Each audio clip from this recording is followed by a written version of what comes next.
Inside Pelican Bay's security housing unit, there's a way out that isn't really a way out. According to prisoner testimony and court filings, the message is simple: debrief or stay forever. This isn't a story about one fight.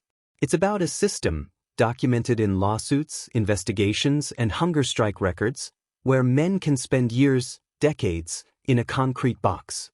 And the rule that breaks them isn't written on a sign. It's built into the process. In 2011, prisoners in Pelican Bay's SHU did something almost impossible. Men from rival groups, racial enemies, coordinated together. They launched a hunger strike that spread across California, involving thousands. But what most people don't know is why those leaders were able to unite in the first place. It wasn't hope. It was the architecture of the SHU itself. Pelican Bay State Prison sits near Crescent City, California, isolated, cold, coastal. A remote fortress designed to hold men the state labeled as the most dangerous. But Pelican Bay became infamous for one unit, the Security Housing Unit, the SHU. According to major reports on California's SHUs, people held there were typically confined at least 22 hours a day in small cells with near-total isolation. And this wasn't short-term discipline. A key detail documented again and again: many were sent there on indeterminate terms, with no clear release date. In 1995, federal court findings in Madrid v. Gomez described a pattern of excessive force issues at Pelican Bay, and a system struggling to control it. And even beyond force, the bigger weapon was psychological. Because in the SHU, time doesn't pass normally. No phone calls like you expect. No normal yard. No normal human contact. One longtime SHU account described the options like a menu of survival: debrief, parole, wait for review, go insane, or die. That framing appears directly in prisoner testimony published during the hunger strike era. To understand why Pelican Bay broke people, you have to understand the rules. Inside Pelican Bay's SHU, there are rules, some written, some enforced, some unspoken. But 3 rules show up repeatedly in testimony, legal records, and reporting.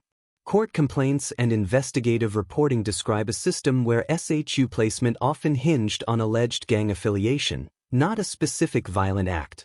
In legal filings tied to Ashker v. Governor of California, plaintiffs described years in SHU due to validation, even when they claimed little or no serious misconduct inside. Over and over, sources describe the same mechanism: debriefing, giving information about gang activity, as a pathway out of long-term SHU confinement. Former prisoners and advocates described it bluntly during this period: debrief or die. Not always as a threat, but as a reality of policy. And here's what makes it lethal. If you debrief, you're marked as an informant, in a prison world where that can carry consequences for years. In multiple accounts, men describe SHU confinement as a slow dismantling, isolation as pressure, silence as force. And the longer it goes, the more the mind adapts in dangerous ways. A pattern documented broadly in solitary confinement research and civil rights reporting. Pelican Bay wasn't just a prison. It was a model, a prototype of American supermax isolation. In the early 2010s, legal actions and investigations focused national attention on California's SHUs. One of the most important is Ashker v. Governor of California, a case brought by Pelican Bay SHU prisoners challenging long-term solitary confinement and due process. Court filings described individuals allegedly held for 15 years, 20 years, even over 25 years in solitary confinement tied to validation status. And that reveals the true mechanism. The SHU didn't just isolate bodies. It isolated information. Families couldn't see what was happening. Lawyers had limited access. And inside, prisoners were physically separated, yet still found ways to communicate. And in 2011, that network ignited something that shook California's prison system. In 2011, Pelican Bay SHU prisoners began a hunger strike that spread statewide. Fact sheets from that time describe thousands participating across California, with Pelican Bay SHU at the center. Hunger strike statements and reporting repeatedly frame the demand as basic. End indefinite SHU confinement, stop group punishments, improve conditions. And according to reporting on the strike leadership, something happened that shouldn't have been possible in prison politics. Leaders across racial and gang lines coordinated. In court documents connected to the Pelican Bay SHU litigation, plaintiffs described men held for staggering lengths of time. One filing describes a prisoner spending nearly 15 years in solitary due to validation. Another describes over 22 years. Another, over 26 years. And here's where the rule becomes more than policy. It becomes a psychological ultimatum. Prisoner testimony during this era described the SHU options with brutal clarity. Debrief, parole, review, or break.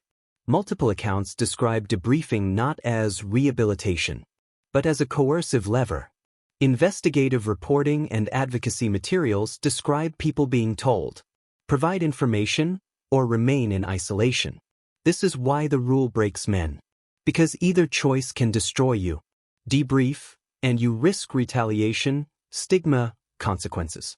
Refuse, and the SHU becomes permanent. Pelican Bay didn't just lock you up. It forced you to choose how you'd be broken. In July 2013, the hunger strike returned, bigger. According to widely reported figures from that event, participation reached tens of thousands across California prisons, with Pelican Bay SHU as the spark. And as the strike dragged on, reports described severe health deterioration and escalating conflict over medical intervention, including court approval for force-feeding in certain circumstances. In 2015, the legal and political pressure reached a breaking point. The case Ashker versus Governor of California settled in September 2015.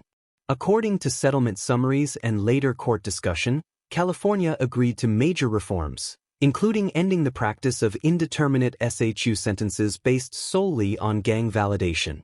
This was the twist nobody expected. The men buried alive in the SHU forced the state to change the rules. But here's the deeper truth, the one that changes how you see the whole story. Pelican Bay proved the rule works, not because it's legal, but because it's human. When a system makes freedom conditional on betrayal, and survival conditional on silence, men don't just serve time. They negotiate identity. Today, Pelican Bay still stands, but the SHU era exposed something bigger than one prison. The question isn't whether solitary confinement is punishment. The question is whether any system should be allowed to create rules that make informant status the price of sunlight. If you want the next chapter, the prison built to perfect this model, you're going to want the next video.